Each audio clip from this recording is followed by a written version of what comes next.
Hello again. What's happening? Welcome to Toon Along. Thank you for tuning in. Thank you for tuning along. Today, I think I'm on episode 6, I believe. Anyways, but today, I'm excited about this episode. We're doing Dexter's Lab. And another great show by Genndy Tartakovsky. Same guy who did Samurai Jack, The Clone Wars.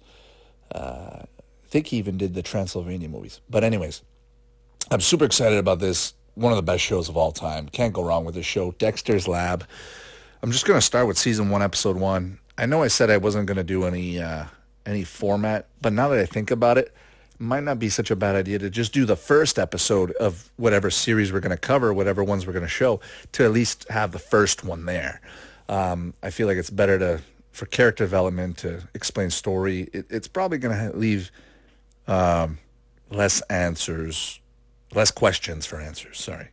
So yeah, without any further ado, let's start Dexter's Lab. Episode is 21 minutes, 36 seconds. Are you ready? 3, 2, 1. Here we go. All right, there's Dee Dee coming out of the door. Going towards Dexter's room. Growing up, whenever I saw this show and I saw that intro, I was like, I want to be Dexter. I don't care. He's smart. That's cool. Just his room. I just wanted his room. Now that I think about it, I just wanted his room. And the intro seems a bit short. I don't know. I always remember the intro being longer, having all kinds of sequences, but that's why I'm watching this. Wow. He even directed it. Genndy directed this episode. This has to be the pilot. This has to be the most viewed episode, I would think. Straight up. They're in the lab. I don't remember this episode. They're in the lab, and Dexter's just shooting a monster. Dee Dee's already in there. Like, this is episode 1, 0101. And Dee Dee's already in his lab. And I can't get over the square footage of his basement lab. Even as a kid, like, you're thinking, oh, when I get a lab, it's going to be that big, you know. Never thought about how cartoons imagine things. And I'm just looking. This is bizarre. Like, the tentacle is clear. It's see-through. Huh. Like, this is familiar. I've seen this. Anyways, I'm just going to keep watching and see what unfolds, because I'm getting flashback. I feel like I've seen this before in another episode. I didn't know this was episode 1 in episode 1. Huh. Episode 1 is leaving me with a lot of questions, because why is she going in the future? Why is she even there? Why is Dee Dee even in his lab on episode 1? Am I watching the right thing here? Yeah, season 1, episode 1. Huh. Okay. Unless maybe they didn't. Unless maybe they piloted it as a show where the brother and sister are a team. And she's kind of like Pinky and he's the brain in a way. And then later they might develop the characters into the way that we know them. Where Dee Dee's not allowed in anywhere near his room. Oh yeah, Dexter.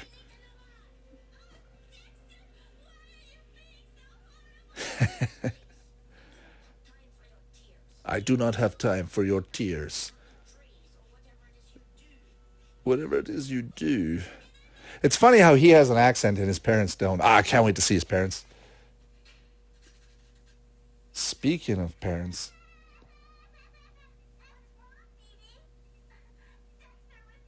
Yeah, they're there. I remember the parents having like such not generic, just over-the-top Americana parents. Just, hey, how's it going, kids?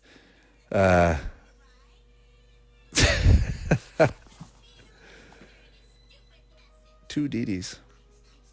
So he's in the basement of his lab, but the window's outside. No, he was in his room, I think. No, I don't remember. But there's two Dee Dees. I remember this. I remember this, seeing the two Dee Dees. I'm just so blown away. This is episode 1.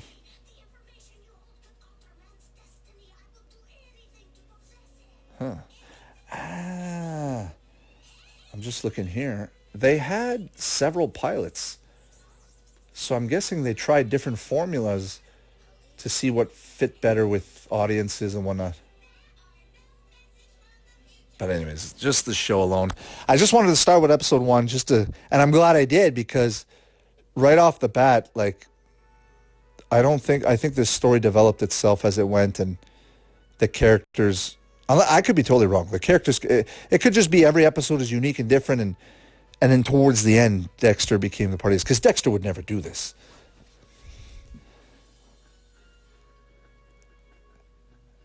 Ah, okay. There's two Dee Dees because there's two alternate time realities.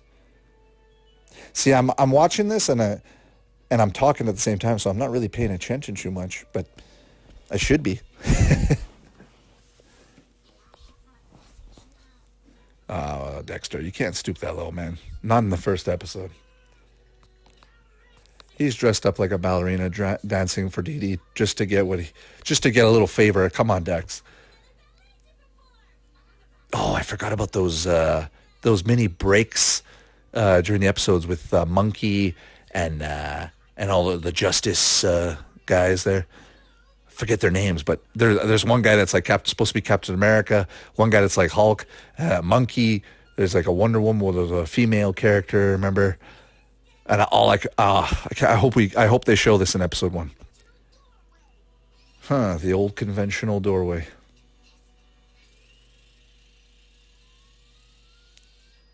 Another one of those things, cultural references where you see that time warp, time gate, Stargate looking thing. They probably have one of those somewhere in the world. Yeah, there it is. There's that tentacle being. Okay, I get it. So they were in the future before. He went back in time, and then now here, this is where we are. Well, obviously this is it.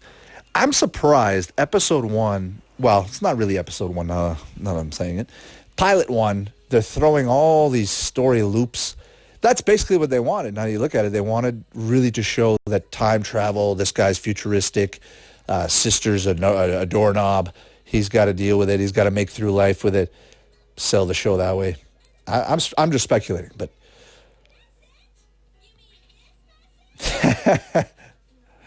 Oh, great. And Dexter, the boy genius that he is, still does, I mean, it's got to be part of the show, but the genius that he is, can't figure out that he can't have his sister in the room. Or maybe this is it. This is it. He has her in episode 1, and it causes all kinds of fuss, and that's why the rest of the series, he's trying to keep her out because of the headache, and that's why he's a genius. But he's not such a big genius because he's having a hard time. The end. But it's not the end, right? Yeah, there we go. So Monkey is his experiment, right? Yeah. Monkey! Yeah. I'm just speculating as well, but maybe they had an idea for a show just alone with the monkey, and they said, we've got all these characters, let's put them all together with Dexter's Lab. Yeah, because the monkey was amazing.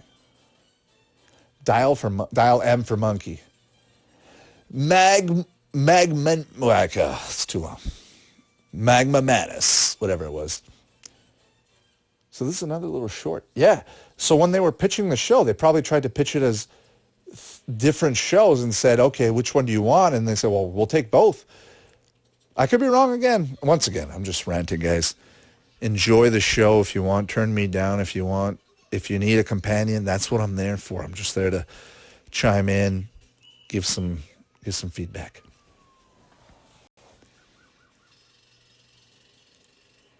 But yeah, now, like this guy, Genndy Tartakovsky, he's going to go down like a one of the Walt Disneys of his generation. Just the amount of work and everything he's done. He's got his own style.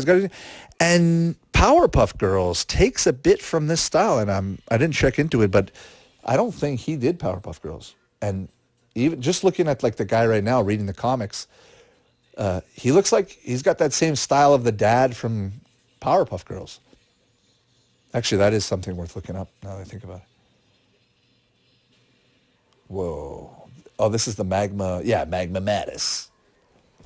Episode 1, Season 1. Ah, that's a cool shot. It's a classic comic shot.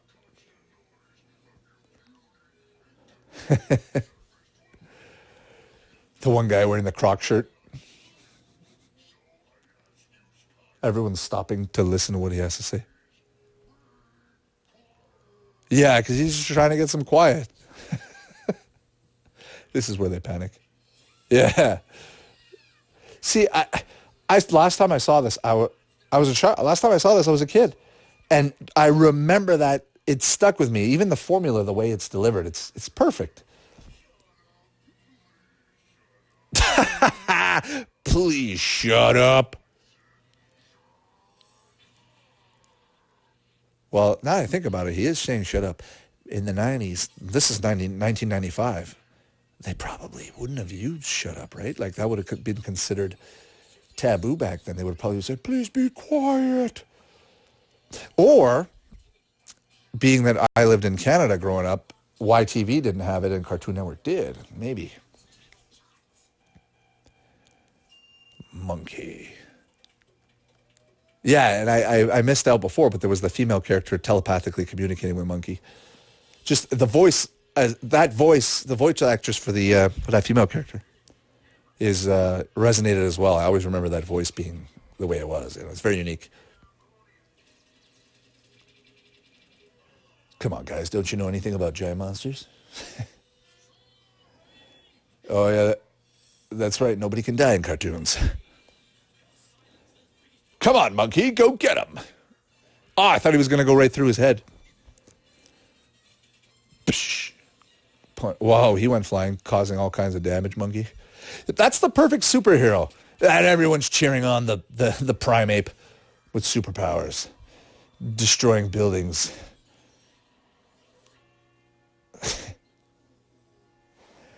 Ooh, that's got to burn. That'll leave a mark in the morning. He just wants some quiet. Now, I'm going to try and guess what happens at the end of the episode. I feel like he either puts him somewhere in a situation where he's comfortable and then everything's all peaceful, or he does something where it benefits both worlds, like the society and him. I don't remember what happens to the giant Magmanamus. Folding the street. God, I love that. They don't do that anymore. Street Sharks. That's another show we got to watch. Wonder why I thought of that. Yep. And that scene again. I wonder how many reoccurring animation bits they use, because there's no way I would have seen episode 1 so many times that I remember it so much. Yeah, and then don't they wish Monkey back? Monkey, Monkey. Yeah. Yeah, so then this would have happened in other episodes. Because I'm remembering this too well for this to be in one episode alone. Actually, those mini sequences might have been repeated in other episodes. Once again, could be wrong. That's my guess. Here you go, Monkey. You got this, Monkey. By the powers of the people.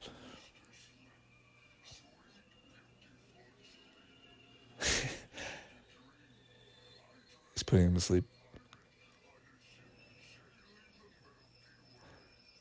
First up, I was hoping to see that Captain America-looking guy. I know there's a Hulk character. I'm pretty sure there's a Hulk-like, thing-like character in this group of in these little miniseries. But it's cool. They're starting off with Monkey, showcasing Monkey. Now, I don't know what he's going to do with him. Does he just put him right back? Okay. Yeah, he just puts him right back. Just put him right back. He'll wake up after everybody goes back to work. But yeah, just put him back. Well, here he comes, right? He's going to come back. Everyone's cheering. Genius. The end. Maternal Combat. So they're doing an episode with the mom.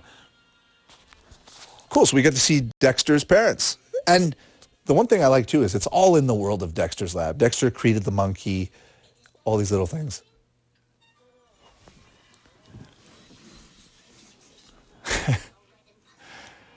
That's cool. Like that. I like that Ren and Stimpy grotesque close-up cartoon.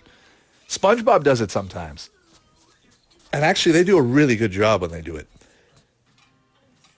A compilation of close-up grotesque scenes from cartoons. That's got to be a top 10. Top 10. It's coming up.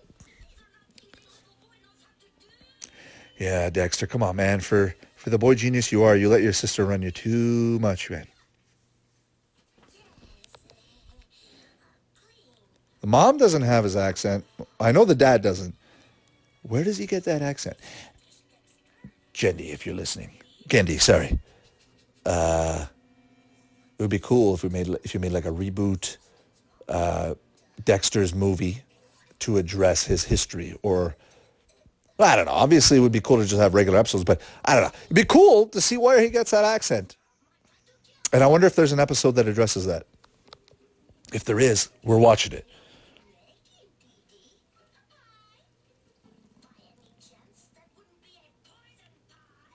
The old school animation with those production cells, they would draw on like a clear film and then have the different movements like Ren and Stimpy. I have a few of those actually.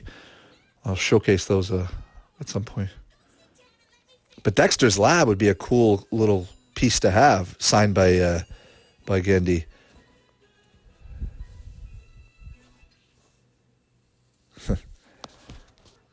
Come on, Dexter, you're baking pies with your sister, bro.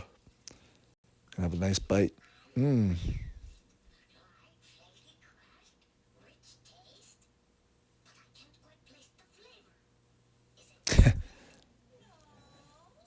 It's dirt, man. Just eating some dirt. Mud. It's mud. Oh, nice. Dee Dee just fed him a mud pie on the first episode. God, this show's awesome. You got green worms in your mud pie there, Dee Dee.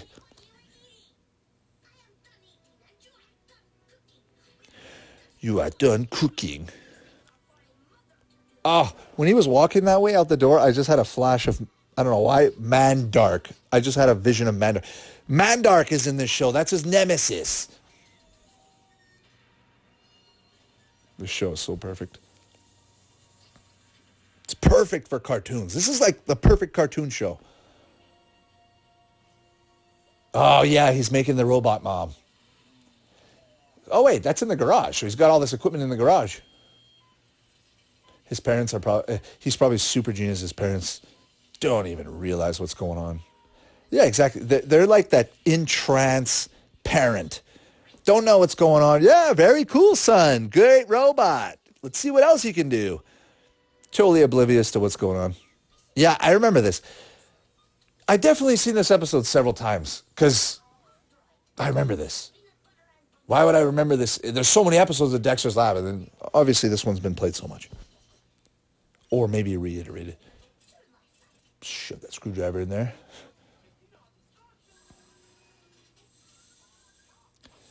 Dexter, man, you're able to build all that. You got to be able to figure out Dee Dee. Got that nice painting of the horse and the three doves.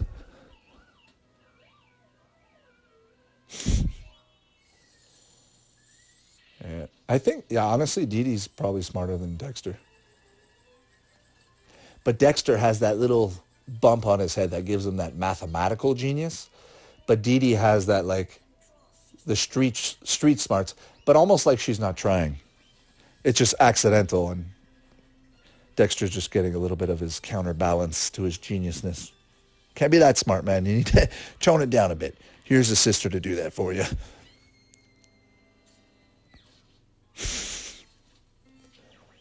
Cats in the TV. This is so cartoons, man. This is so cartoons. If anybody asks you what cartoon to watch to be cartoons, to like what's the most cartoon you can watch out there, this is definitely on that list. Top 10 cartoony cartoons. Because even like look, Charlie Brown's a cartoon, but Charlie Brown isn't a cartoon like this. It doesn't like push those boundaries of cartoonness. I call it the cartoon dimension. These guys are really going into the cartoon dimension. I mean, Ren and Stimpy, everybody does. It's the far-fetchedness of cartoons. It's what makes cartoons fun to watch. You know, it's not real. You know, it's far-fetched. And it's just fun to see what creativity you can get with that when the world is limitless. And that's why cartoons are endless. You can't do this in regular TV, in live action. Probably could at some point, but for what it's worth, you're creating this with your hand. You're drawing this. You're making this animate. You have to think about it. You really got to put a lot of detail, every thought, every frame. Beautiful. Just even the chaos that's going on. As a kid, you're watching this and you're going like, oh my God, what's going on? I'm panicking. But at the same time, you're going, okay, it's just cartoons. There's Dad. Dad. Oh, he reminds me. I wonder if he's voiced actually by what's his name? I'm thinking Newman from. I know him from Turbo Man. The dad, Ned. Oh, I got it's bugging me. What's his name? Anyways, I'm forgetting his name. I feel like that's who they're trying to impersonate. It's the dad from the responsible dad from Turbo Man. Ted? No, Ted. What's his name? What's the actor's name?